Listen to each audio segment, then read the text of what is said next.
अस्सलाम वालेकुम क्लास। आज हम स्टार्ट करते हैं अपना लास्ट लेक्चर फिजियोलॉजी का, जो है phosphorus cycle, an example of sedimentary cycle. कल हमने गैसियस और सेडिमेंट्री के डिफरेंस पढ़ा था ना। आज हम पढ़ेंगे phosphorus cycle, an example of sedimentary cycle. Phosphorus like carbon, hydrogen, nitrogen and sulphur is not found in atmosphere. ये एटमॉस्फेयर में नहीं पाए जाते। हमने कहा था ना कि फास्फोर एटमॉस्फेयर में प्रेजेंट नहीं होती, बल्कि अर्थ क्रस्ट में प्रेजेंट होती है। Plants obtain their phosphorus from soil as either as dihydrogen phosphate or as hydrogen phosphate। कि जो ज़मीन से हाइड्रोजन ली जाती है वो किस फॉर्म में होती है, डाइहाइड्रोजन फॉस्फेट की फॉर्म में या फिर हाइड्रोजन फॉस्फेट की फॉर्म में। Inside the plant bodies it does not undergo reduction, instead remain as a phosphate. लेकिन प्लांट बॉडी के अंदर वो ऐसे प्रेजेंट नहीं होती। किस फॉर्म में होती है, PO4 की फॉर्म में, फॉस्फेट की फॉर्म में, as constituent of nucleic acid. किसका कॉन्स्टिट्यूट होती है, न्यूक्लिक एसिड का, फास्फोराइलेटेड कार्बोहाइड्रेट्स का, या उसके बाद फैट्स का। क्लियर। किस फॉर्म में पाई जाती है, डाइहाइड्रोजन फॉस्फेट और हाइड्रोजन फॉस्फेट की फॉर्म में। लेकिन हमारी बॉडी के अंदर कैसे पाई जाती है, constitute of nucleic acid, phosphorylated carbohydrates और fats. Under undistributed nature condition, the sources of phosphorus in soil is mineral appetite। Mineral apatite का मतलब होता है कि आपको फ्री ऑक्सीजन नहीं, फ्री फॉस्फेट नहीं मिलती, बल्कि मिनरल्स के साथ मिलेगी, in the form of minerals. दूसरी और मिनरल्स के साथ यूनाइट हुई हुई, उनके साथ फिक्स हुई हुई, या मिनरल्स की फॉर्म में मिलेगी। कैसे, a phosphate of calcium. Phosphorus also occur in secondary form as a compounds of calcium and iron. इसे हम कहते हैं मिनरल एपेटाइट। जब दूसरे मिनरल्स के साथ मिनरल्स मिल के रहते हैं तब उन्हें क्या कहते हैं, मिनरल एपेटाइट कहते हैं। Under the best condition the amount of available phosphorus is small. कि फॉस्फोरस की अमाउंट क्या होती है, स्मॉल होती है। Phosphates are freely soluble only in acid solution since phosphorus is very immobile in soil. मतलब कि वो डिज़ोल्व नहीं, सिर्फ एसिड इन्वायरमेंट में डिज़ोल्व होती है, इसलिए वो मूव नहीं कर सकती, मतलब सॉइल के अंदर ज़्यादा उसकी इतनी ज़्यादती, ये इतना ज़्यादा वो प्रेजेंट नहीं होती। The absorption of phosphate is greatly aided by the presence of mycorrhizae. Mycorrhizae आपको पता है ना, एसोसिएशन बिटवीन फंगस और प्लांट है। तो जो प्लांट इस एसोसिएशन में रहते हैं वो फॉस्फेट को एब्जॉर्ब कर सकते हैं, क्योंकि माइक्रोराइजे जो फंजाई होती है उसका काम ही होता है कि वो मिनरल्स को एब्जॉर्प्शन में हेल्प आउट करती है। क्लियर। हमने अब तक क्या पढ़ा है कि फॉस्फोरस जो है वो उसके अंदर प्रेजेंट नहीं होती, एटमॉस्फेयर के अंदर ज़मीन में प्रेजेंट होती है in the form of dihydrogen phosphate या फिर हाइड्रोजन फॉस्फेट। लेकिन प्लांट्स के अंदर वो फॉस्फेट के तौर पर प्रेजेंट होती है in the constitute of nucleic acid, phosphorylated carbohydrates and fats. उसके बाद अनइक्वल डिस्ट्रीब्यूशन है, मतलब पूरी ज़मीन में एक तरह से फॉस्फोरस प्रेजेंट नहीं है, कहीं बहुत ज़्यादा, कहीं बिल्कुल भी नहीं है, कहीं बहुत कम है। In the form of mineral apatite present होती है। फॉस्फेट ऑफ कैल्शियम या कैल्शियम के साथ आयरन के साथ प्रेजेंट होती है। क्लियर। उसके बाद जो प्लांट माइक्रोराइजे की प्रेजेंस में होते हैं, उनके साथ एसोसिएशन होती है, उनके अंदर फॉस्फेट की अपटेक जल्दी हो जाती है। The main reservoir of phosphorus in the biosphere are the rocks and natural phosphate deposit. Main reservoir क्या है इसका, रॉक्स। ठीक है, रॉक्स या फिर phosphate deposit. The phosphate is release from this reservoir by weathering. अब ये रिलीज़ कैसे होती है, फर्स्ट स्टेप इसकी रिलीजिंग का क्या होगा, वेदरिंग। ठीक है, जो मौसम की तब्दीलियाँ होती हैं। बाय लीचिंग, लीच डाउन हो जाना मतलब बह जाना। बाय एरोजन, जिस तरह ये एरोजन होती है, सॉइल एरोजन होती है। And by mining of agriculture use, जब हम माइनिंग करते हैं, एग्रीकल्चर यूज़ के लिए डिगिंग करते हैं, ठीक है, कान खोदते हैं, तो इनकी वजह से ये वहाँ से रिलीज़ होती है। अर्थ से रिलीज़ किस तरह होती है, वेदरिंग से, लीचिंग से, एरोजन से और माइनिंग से। Some of it passes through terrestrial and aquatic ecosystem as organic phosphorus by the way of plant. कुछ प्लांट्स की साथ भी क्या होती है, मूव करती है, जैसे ग्रेजर्स हैं, प्रेडेटर्स हैं और पैरासाइट्स हैं। अब ग्रेजर्स हैं, प्रेडेटर्स हैं, पैरासाइट्स हैं, ये क्या करते हैं, ये भी तो मूव कराते हैं ना इकोसिस्टम के अंदर फॉस्फेट को। ठीक है, जब ये फॉस्फेट को खाएंगे, अपने अंदर इनटेक करेंगे और फिर एक्सक्रीट कर देंगे, तो भी क्या होगा, फॉस्फेट रिलीज़ हो जाएगी एटमॉस्फेयर में।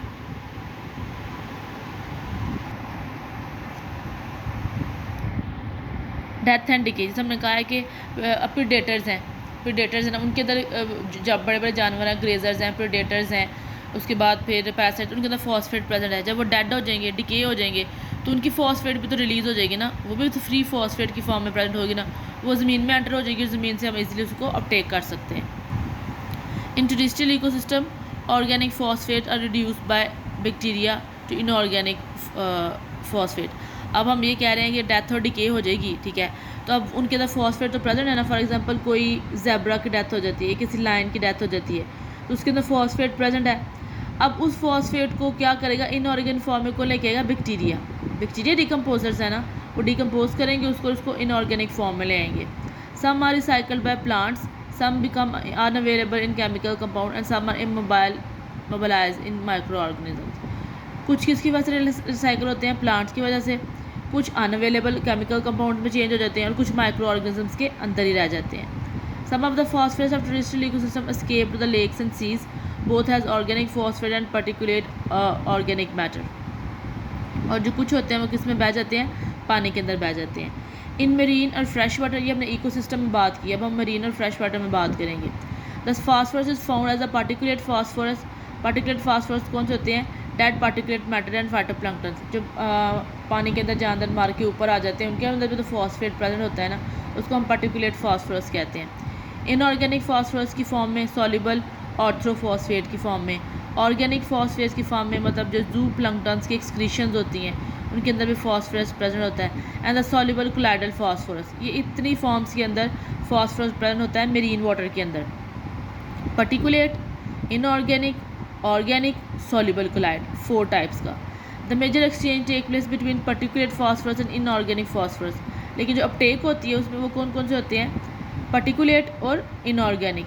The organic phosphorus utilized by the bacteria mostly, ठीक है। Part of the phosphorus in aquatic ecosystem is deposit in deep, in shallow sediment largely as calcium compounds. In marine ecosystem, seasonal overturns and upwelling return from the phosphor to photosynthetic zone where it is utilized by the phytoplanktons, ठीक है। वहाँ भी calcium compound के साथ मिलकर रहता है, जैसे सीजनल एक्टिविटीज़ होती हैं तो वो फॉस्फोरस फिर ऊपर आता है, ठीक है, फोटोसिंथेटिक जोन में, वहाँ आकर वो यूटिलाइज हो जाता है। इन इंटरमीडिएट मार्शिस, जो मार्शिस एरिया होते हैं, जो गदले पानी, मतलब जो दलदल वगैरह होती है। The marsh grass spartina withdraws phosphorus from surface sediment, उसमें जो ग्रास है स्पर्टीनिया, ये आपको आ सकता है MCQs, वो क्या करता है, वो अब्जॉर्ब करता है फास्फोरस को। Half of the phosphorus withdrawn is fixed in plant tissues, जितना वो अब्जॉर्ब करता है वो आधे से ज़्यादा तो अपने अंदर अपने टिश्यूज़ में रख लेता है। And other half is leached by the rain and tides, और बाकी जो होता है वो रेन की वजह से लीच डाउन हो जाता है, टाइडल एक्सचेंज में आ जाता है। When the grass dies, abundant animal life in the marsh and adjacent water tidal creeks use the detritus as a food. जैसे वो प्लांट मर जाता है तो उसके अंदर फॉस्फोरस प्रेजेंट है ना, वो फॉस्फोरस फिर दूसरे एनिमल्स यूज़ कर लेते हैं। क्लियर। उसके बाद है human activities has altered the phosphorus cycle to maintain the phosphorus level in soil, ठीक है। ह्यूमन एक्टिविटीज़ ने भी क्या कर दिया, ख़राब कर दिया फॉस्फोरस के लेवल को मेंटेन करने के लिए, वो एक्टिविटीज़ ने अल्टर कर दिया। एग्रीकल्चर मस्ट अप्लाई फर्टिलाइजर, अब हम क्या करते हैं, हमारी ज़मीनों के अंदर फॉस्फोरस नहीं है और हम DAP, ठीक है, डाईफॉस्फेट जो होता है ना, उसको अप्लाई करते हैं। The source for the fertilizer is phosphate rock because of abundance of calcium, iron and ammonium in the soil. Most of the phosphate applied as fertilizer become immobile as insoluble salt. जब हम फास्फोरेट को डालते हैं तो मिट्टी के अंदर calcium भी प्रेजेंट है, आयरन भी प्रेजेंट है, अमोनियम भी प्रेजेंट है। जब हम उसको डालते हैं तो वो हमने कहा कि as a mineral apatite present होते हैं, तो कुछ तो हिस्सा है वो मिलता है प्लांट को, लेकिन बाकी दूसरे मिनरल्स के साथ मिलके मिनरल एपेटाइट बना देगा, फिक्स हो जाएगा, इमोबाइल हो जाएगा, मूव नहीं कर सकेगा। जब वो मूव नहीं कर सकेगा तो प्लांट को मुयसर नहीं होगा। As insoluble salt and little escape as run off, और जो बाकी है वो पानी जब रन ऑफ होता है, पानी बहता है, उसके साथ बह जाता है। Part of the phosphate use of fertilizer is removed in crop when harvested, और जो बाकी होता है जब हम उसको हार्वेस्ट करते हैं उसके साथ ख़त्म हो जाता है। The phosphorus is released as waste when the food is processed and consumed and added the natural waters through sewage resulting in pollution. जैसे हम उसको धोते हैं या उसको प्रोसेस्ड करते हैं, कंज्यूम करते हैं, तो वो फिर से सीवेज में चला जाता है और क्या बन जाता है, पोल्यूशन कॉज होती है। Phosphorus is involve in eutrophication of fresh water ecosystem. Eutrophication क्या कहते हैं हम, कि किसी भी पानी के अंदर जब मिनरल्स का लेवल बढ़ जाता है ना, ठीक है, तो वहाँ पे ज़ाहिर पता ऑर्गेनिज्म का लेवल भी बढ़ जाएगा, ऑर्गेनिज्म वहाँ पे ज़्यादा हो जाएंगे, मतलब डिकम्पोजर्स, बैक्टीरिया, फंजाई वगैरह। जब बैक्टीरिया, फंजाई वगैरह वहाँ पे ज़्यादा हो जाएंगे तो वहाँ पे ऑक्सीजन की डेफिशिएंसी हो जाएगी, बायोलॉजिकल ऑक्सीजन डिमांड, ठीक है, ऑक्सीजन की BOD हो जाएगी, बायोलॉजिकल ऑक्सीजन डेफिशिएंसी हो जाएगी। जब डेफिशिएंसी हो जाएगी तो वहाँ पे गंदी सी स्मेल आने लग जाएगी, जिस तरह से आम पॉन्ड्स में जो छप्पड़ वगैरह होते हैं उनमें से आने लग जाती है ना, वो यूट्रिफिकेशन का प्रोसेस होता है। Of the 3 nutrients potassium, nitrogen, phosphorus required by aquatic plant for their growth, phosphorus is usually limiting.